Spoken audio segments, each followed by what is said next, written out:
नमस्कार मेरे प्यारे साथियों, मैं डॉक्टर देवेश भारद्वाज आप सभी का अपने YouTube चैनल गुरुदेव एजुकेशन अड्डा परिवार में हार्दिक स्वागत करता हूं और उम्मीद करता हूं कि आपका अध्ययन बखूबी ढंग से चल रहा होगा। कुछ बच्चों की मेरे पास कमेंट भी आए, पर्सनल फ़ोन भी आए, व्यक्तिगत रूप से उन्होंने मुझसे संपर्क किया। मैं उन बच्चों को साधुवाद देता हूं और उनकी समस्याओं का समाधान करने का मैं प्रयास जारी रखूंगा।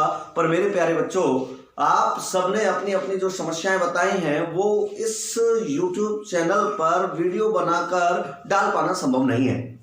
कारण ये कि उनकी वीडियो बनाना फिर उसको डालना तब तक आपके पास पहुंचेगी, आप बहुत लेट हो जाएंगे।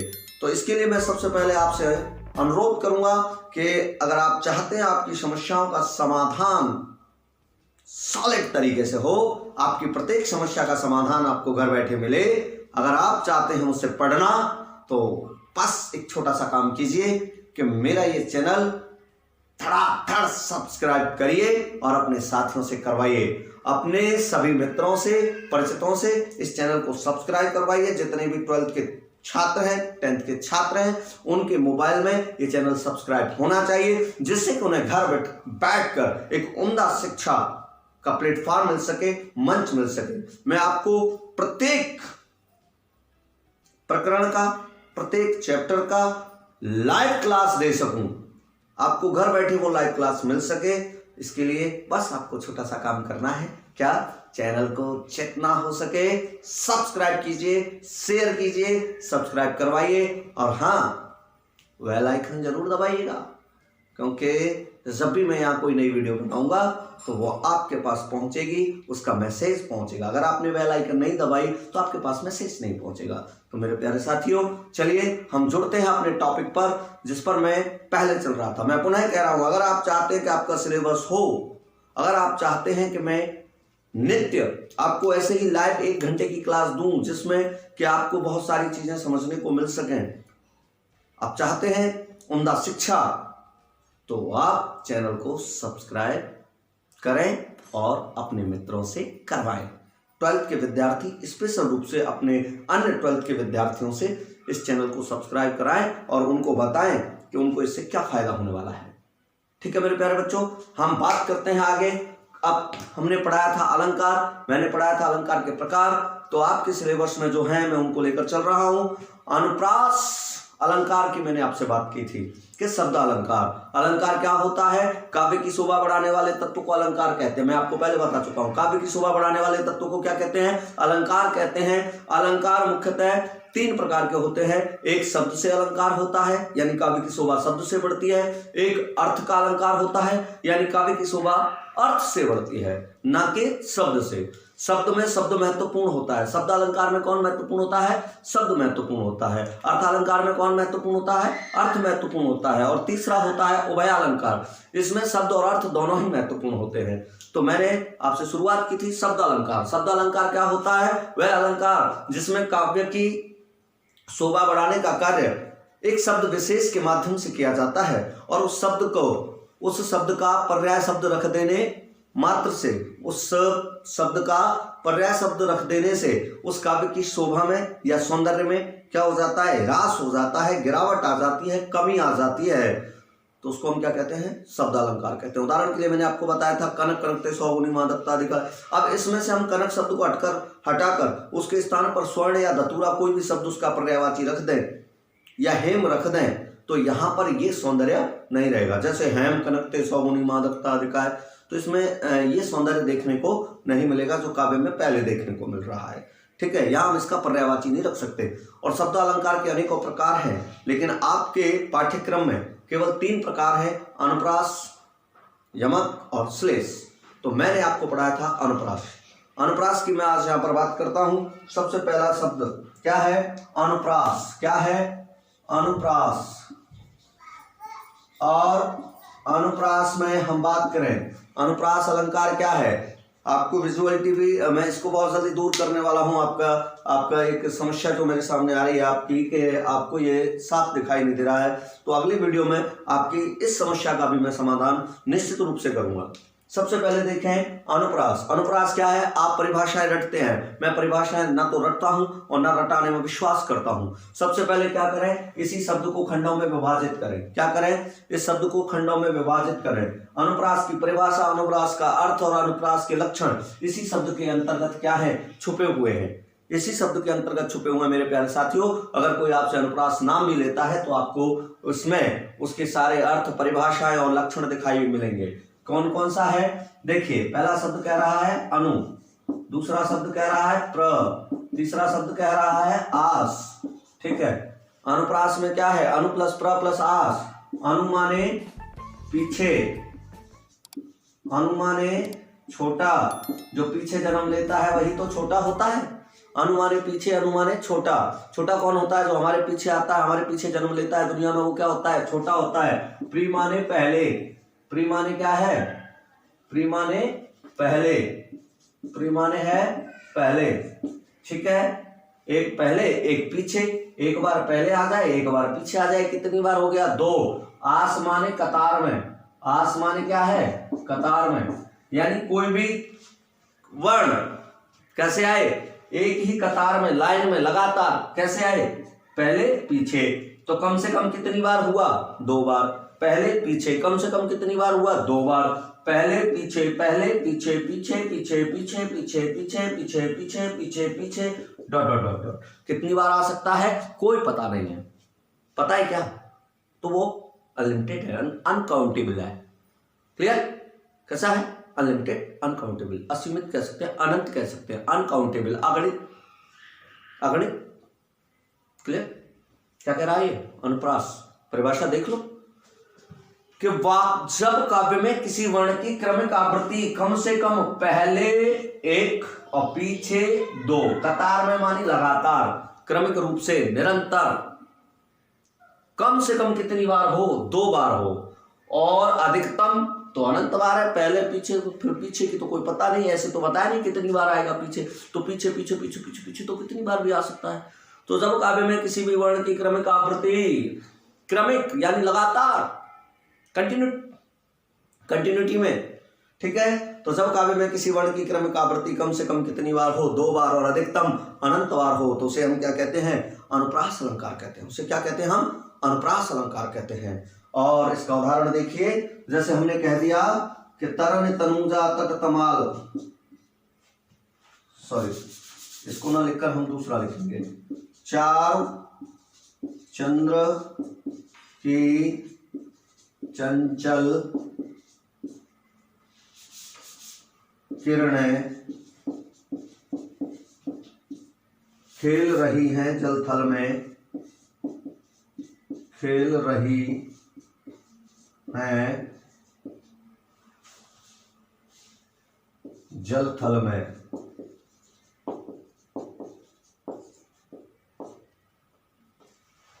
चार चंद्र की चंचल किरणें खेल रही हैं जलथल में।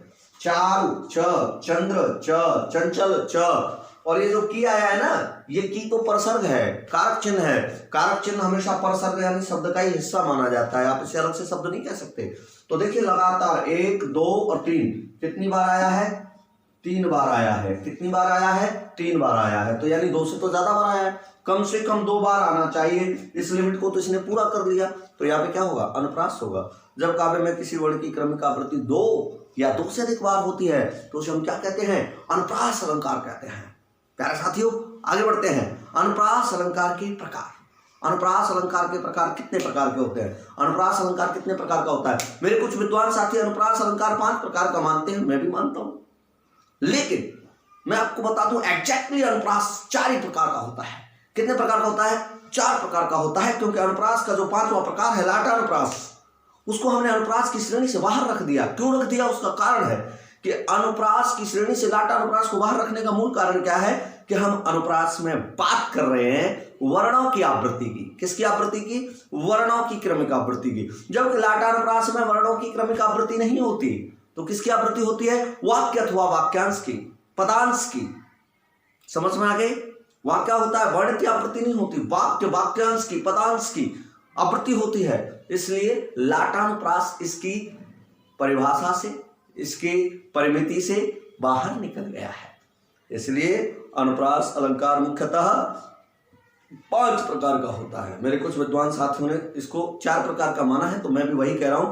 अनुप्रास अलंकार मुख्यतः कितने प्रकार का होता है? 4 प्रकार का होता है, 5 प्रकार का नहीं होता।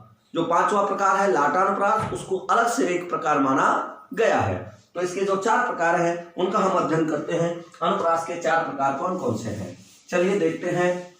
अनुप्रास अलंकार के प्रमुख 4 प्रकार कौन कौन से हैं। अनुप्रास अलंकार का प्रमुख 4 प्रकार में पहले नंबर पे है बेटा छेक अनुप्रास। कौन सा कह रहा है? छेक और प्लस अनुप्रास। ये क्या कह रहा है? छेक प्लस अनुप्रास बराबर क्या हो जाएगा? छेकानुप्रास। क्या हो जाएगा? छेकानुप्रास। मेरे प्यारे साथियों, मेरे प्यारे बच्चों, छेकानुप्रास में देखिए, छेकानुप्रास क्या कह रहा है? छेकानुप्रास कह रहा है छेक अनुप्रास। अनुप्रास में तो सिद्ध है सबसे पहले कम से कम 2 बार आना है किसी चीज को। कितनी बार आना है? कम से कम 2 बार। मान के चलो मैंने आपसे कहा कि भाई आप प्रसाद लाए हैं तो इन लोगों को बांट दो, ये प्रसाद। तो अब मेरे पास मान के चलो कि बहुत कम प्रसाद है, या मुझे ऐसा लगता है इस आदमी को मुझे प्रसाद नहीं देना है, तो सबसे पहली शर्त तो ये है कि मैं क्लास में आता हूं या मैं किसी रूम में आता हूं, वहां 5 लोग बैठे और मेरे पास प्रसाद इतना ही है कि मुझे बांटना है। कम से कम कितने लोगों को बांटूं तो प्रसाद प्रसाद माना जाएगा कि भाई 2 लोगों को बांटो। कम से कम कितने लोगों को बांटो? 2 लोगों को बांटो, तो ही माना जाएगा कि तुमने प्रसाद बांटा। तो ठीक है, मैंने 2 लोगों को दिया और बाकी को क्या कर दिया? छेक दिया। क्या कर दिया?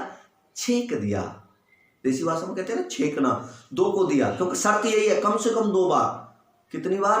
कम से कम 2 बार। कम से कम 2 लोगों को दो, तो हमने कम से कम 2 लोगों को दिया, यानी कम से कम किसी वर्ण की क्रमिक आवृत्ति कितनी बार हुई? 2 बार हुई। और 2 को देने के बाद बाकी को छेक दिया हमने किसी को नहीं दिया, तो कम से कम कितनी बार आया? 2 बार। और बाकी को क्या कर दिया? छेक दिया। तो वह क्या होगा? छेकानुप्रास। ऐसा भी हो सकता है कि हमने 2 को दिया, फिर 1 को नहीं दिया, फिर 2 को दिया, फिर 1 को नहीं दिया, फिर 2 को दिया, फिर 2 को नहीं दिया, मतलब छेक छेक के हम बांट रहे हैं। 2 को दे दिया, फिर इसको छेक दिया, फिर इसको दे दिया, तो इसका मतलब क्रम भंग हो रहा है। वर्ण की आवृत्ति तो खूब हुई, लेकिन कैसे हुई? क्रम टूट कर हुई। ऐसी स्थिति में भी क्या होगा? छेकानुप्रास होगा। क्या होगा? छेकानुप्रास होगा। यानी परिभाषा क्या बनी इसकी कि जब काव्य में किसी वर्ण की क्रमिक आवृत्ति न्यूनतम और अधिकतम, न्यूनतम और अधिकतम कितनी बार होती है? 2 बार होती है। जब काव्य में किसी वर्ण की क्रमिक आवृत्ति न्यूनतम और अधिकतम 2 ही बार होती है। इसकी न्यूनतम भी 2 बार और अधिकतम भी 2 बार, क्योंकि ये फिर 2 को न्यूनतम सीमा को पूरा करके और फिर छेक देता है। भाई 2 बार दिया और फिर छेक दिया, तो इसकी छेकने का काम है। कम से कम जो लिमिट होती है उसको पूरा करता है, और वही इसकी अधिकतम हो जाती है। तो अनुप्रास की न्यूनतम लिमिट क्या है? 2, और छेकानुप्रास की अधिकतम लिमिट क्या है? 2, यानी इसकी न्यूनतम भी और अधिकतम भी 2 ही है। तो जब काव्य में किसी वर्ण की क्रमिक आवृत्ति कम से कम और अधिक से अधिक 2 ही बार हो, और इसके बाद वो छेक, तो क्या कहलाएगा? छेकानुप्रास कहलाएगा। क्या कहलाएगा? छेकानुप्रास कहलाएगा। उदाहरण के लिए देखिए कि कानन कठिन भयंकर भारी। क्या कहते हैं इन्होंने यहाँ पर? कानन कठिन भयंकर भारी। क्या कह दिया प्यारे साथियों? कानन कठिन भयंकर भारी। देखिए, कानन में क, कठिन में क, भयंकर में भ, भारी में भ, ये 2 वर्ण है। क वर्ण की आवृत्ति 1 और 2 ही बार हुई, और भ वर्ण की भी फिर आवृत्ति 1 और 2 ही बार हुई। इस प्रकार यहाँ पर क्या हो रहा है? एक ही वर्ण की क्रमिक आवृत्ति मिनिमम एंड मैक्सिमम, न्यूनतम और अधिकतम कितनी बार हो रही है? 2 बार हो रही है। इसे हम क्या कहते हैं? छेकानुप्रास कहते हैं। वेरी गुड, आगे बढ़ते हैं। अगर अलंकार आपको समझ में आ रहे हैं तो अपने अन्य साथियों को भी मोटिवेट करें, प्रोत्साहित करें वीडियो पर, चैनल पर वीडियो देखने के लिए, और इसको अधिक से अधिक सब्सक्राइब करवाएं, जिससे कि मैं आपकी नित्य लाइव क्लास ले सकूं। ठीक है साथियों, अगले नियम पर हम चलते हैं। अगला नियम, अगला नाम क्या है इसका? एक प्रकार तो हो गया छेकानुप्रास, दूसरा प्रकार कौन सा है इसका? दूसरा प्रकार है व्रति प्लस अ प्लस अनुप्रास। अनुप्रास, ठीक है। अनुप्रास का तो मतलब यही है कम से कम पहली बार 2, है ना। अनुप्रास में क्या है? कम से कम 2 बार आना, अधिकतम की तो कोई सीमा ही नहीं है। व्रति प्लस अ प्लस अनुप्रास बराबर क्या बन जाएगा? यह बन जाएगा वृत्त्यानुप्रास। क्या बन जाएगा? वृत्त्यानुप्रास। ठीक है। अ माने संबंध, अनुप्रास का संबंध है किससे? व्रति से। व्रति को कहते हैं आदत। व्रति को क्या कहते हैं? आदत। वो अनुप्रास जिसका संबंध किससे है? आदत से है। अच्छा देखिए, मैं चाय नहीं पीता, और अगर मैंने आज चाय पी है तो क्या मुझे आदत लग जाएगी? आप कहोगे सर आपको आदत लग गई, पहली बार चाय पी है, क्या मुझे आदत लग गई? नहीं लगी ना। मुझसे कोई गलती हो गई तो क्या वो मैंने आदतन किया है? नहीं। आप क्या कहोगे? कोई नहीं, मैं सॉरी बोलूँगा, दोबारा नहीं करूँगा। अगर वो गलती मुझसे दोबारा भी हो जाए तो मैं क्या कहूँगा? वो गलती से हो गई दोबारा, अब बाय गॉड सॉरी, दोबारा नहीं करूँगा, अब नहीं होगी। तो आप कहोगे चलो कोई बात नहीं, लेकिन अब नहीं होनी चाहिए। ठीक है। लेकिन अगर वही गलती मैं तीसरी बार फिर कर दूं तो आप क्या कहोगे? आप आदतन कर रहे हो, ये आपकी आदत बन गई है, आप इसको आदतन कर रहे हो, ये आपकी आदत बन गई है, आप जानबूझ के कर रहे हो, ये आपकी आदत है, आपसे गलती नहीं हो रही। ऐसे ही अगर चाय को मैंने एक बार पिया तो आदत नहीं है, पी लिया होगा। दूसरी बार पिया तो आपने कहा सर आप चाय पियोगे, चाय पीने लगे हो? नहीं, अच्छा कोई बात नहीं। लेकिन अगर मैं तीसरे दिन भी चाय पीता हूं और आप मेरे को तीसरे दिन भी लगातार कंटिन्यूटी में क्या देखते हो? चाय पीते हुए देखते हो, तो क्या कहोगे? सर आपको तो चाय की आदत लग गई।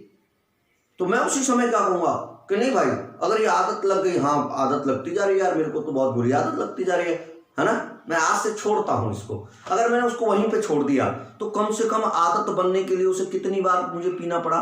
3 बार। किसी भी काम को आदत बनने के लिए कितनी बार करना पड़ता है? कम से कम 3 बार। और अगर वो आदत लग गई, मैं नहीं छोड़ पा रहा हूँ, नहीं यार मेरे को तो आदत लग गई, अच्छी लगती है, चाय पीनी चाहिए, तो अभी मैं 1 पी रहा हूँ, अगली बार दिन में मैं 3 पीऊंगा, 30 पीऊंगा, कोई पता नहीं, और कब तक जीऊंगा, कब तक पीऊंगा, कोई पता नहीं। तो ये कैसा है? अनकाउंटेबल है, इसको आप गणित नहीं लगा सकते, आप इसकी गिनती नहीं कर सकते। तो कैसा हो गया? अनकाउंटेबल। वृत्ति वाला, आदत वाला, जो भी आदत लग गई उसकी संख्या कब तक रहेगी, कब तक हम उसको करेंगे, वो आदत कब तक रहेगी, इसकी कोई गिनती नहीं है, कोई अंदाजा नहीं है, कोई अनुमान नहीं है। इसलिए लेकिन इसकी मिनिमम चीज तो पक्की पता है, आदत कब बनेगी? जब कम से कम 3 बार होगा, कम से कम 3 बार होगा।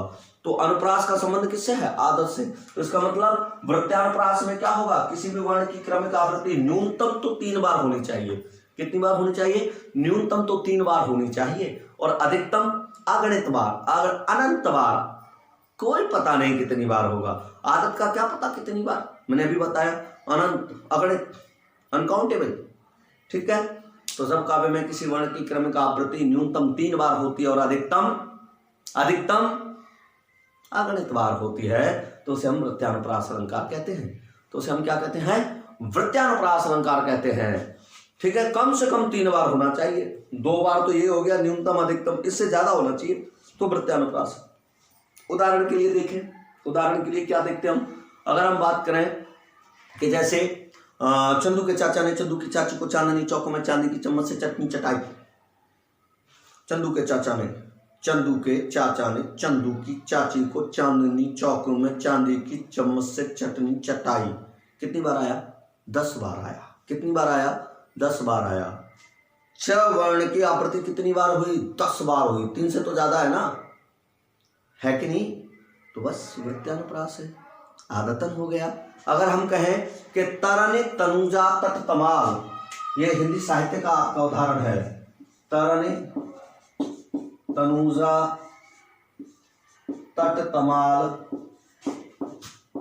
तरवर बहु छाए, तरवर बहु छाए। अब मेरे को इसमें देखिए, त त त त त कितनी बार आया है? 5 बार आया है। कितनी बार आया है? 5 बार आया है। यहाँ त वर्ण की आवृत्ति कितनी बार हुई है? 5 बार हुई है, यानी 3 से तो ज्यादा हुई है। तो जहां भी 3 से ज्यादा बार होती है या 3 बार होती है तो वहां क्या कहलाता है? वृत्त्यानुप्रास कहलाता है। मैंने अभी आपको अनुप्रास का एक उदाहरण दिखाया था, चारु चंद्र की चंचल किरण है, तो चारु, चंद्र और चंचल 3 बार आया था, वो इसी वृत्त्यानुप्रास का उदाहरण है। ठीक है, समझ में आ गया होगा, उम्मीद करता हूं। अगले नियम पे चलते हैं। अगला जो नाम है अनुप्रास का, अगला जो प्रकार है उसका नाम है, तीसरा नंबर जो है उसका नाम है श्रुति प्लस अनुप्रास। श्रुति प्लस प्लस अनुप्रास, इसका नाम क्या हो गया? बराबर श्रुत्यानुप्रास। क्या हो जाएगा? श्रुत्यानुप्रास। क्या हो जाएगा? श्रुत्यानुप्रास। मेरे प्यारे साथियों, इसका संबंध किससे है? इस अनुप्रास का असंबंधवाची प्रत्यय है, इसलिए ये बताता है संबंध। इस अनुप्रास का संबंध किससे है? श्रुति माने सुनने से, और सुनने का संबंध किससे होता है? बोलने से। जब तक मैं कुछ बोलूंगा नहीं, क्या तुम सुन लोगे? जब तक मैं कुछ नहीं बोलूंगा, क्या आप कुछ सुन लोगे? मेरे को बताओ। तो सुनने का संबंध किससे है? बोलने से, उच्चारण करने से। तो बस सिंपल सा फंडा है।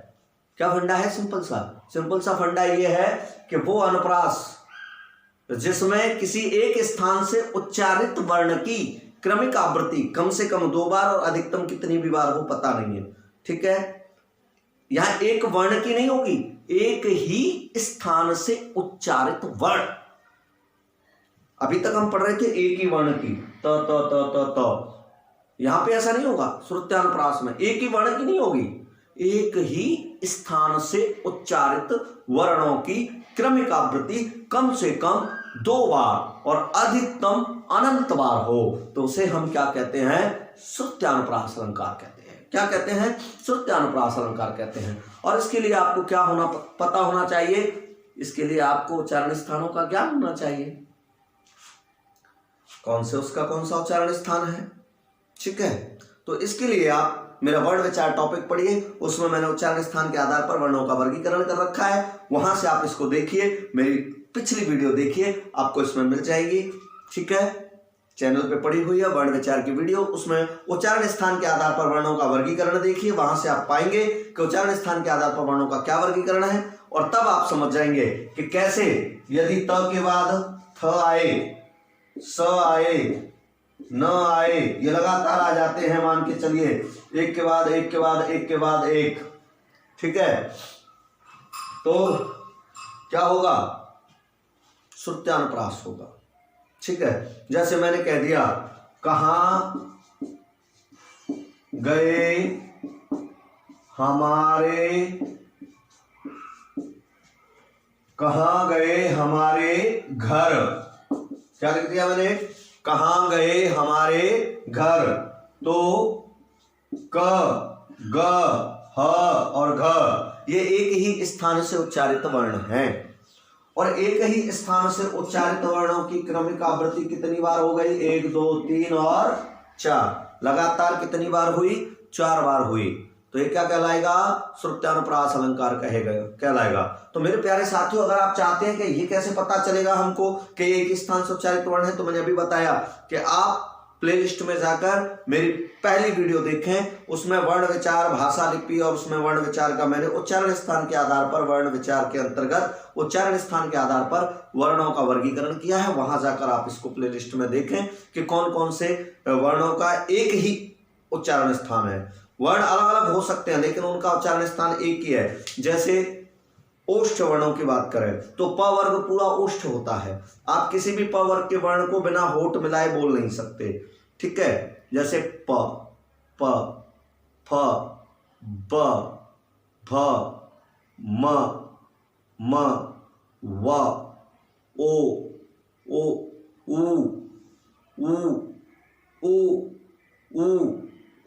उ, ये क्या है? एक स्थान से उच्चारित वर्ण है। तो अगर कहीं पे प के बाद फ आ गया या ब के बाद भ आ गया, तो वो एक स्थान से उच्चारित है। कम से कम 2 बार आ गया, एक ब आ गया, एक भ आ गया, कम से कम 2 तो हो ही गए, तो अनुप्रास हो गया। कौन सा? श्रुत्यानुप्रास। और अधिकतम तो वो कितनी बार भी आ सकता है, ठीक है। तो देखिए इसके लिए उदाहरण, इसके लिए मैं आपको उदाहरण बताता हूं। जैसे क्या है? मेरी भव बाधा हरो, मेरी भव बाधा हरो। बिहारी का दोहा है आपका, चौथे चैप्टर का पहला दोहा बिहारी दास का। मेरी भव बाधा हरो, राधा नागर सोए, राधा नागर सोए, यातन की झाई परे श्याम हरित दुते होए। तो देखिए, मेरी का म, भव का भ और बाधा का ब। अभी मैंने बताया एक स्थान से उच्चारित वर्ण है, म, भ, ब एक स्थान से उच्चारित वर्ण है, और उनकी क्रमिक आवृत्ति 1, 2 और 3 बार हो गई। कितनी बार हो गई? 3 बार हो गई। तो यहां पर कौन सा होगा? श्रुत्यानुप्रास अलंकार होगा। कौन सा अलंकार होगा? श्रुत्यानुप्रास अलंकार होगा। तो मेरे प्यारे साथियों, अब हम अनुप्रास का अंतिम प्रकार पढ़ने जा रहे हैं। कौन सा प्रकार पढ़ने जा रहे हैं? अंतिम प्रकार पढ़ने जा रहे हैं, जिसका नाम ही क्या है? चौथा है अंत।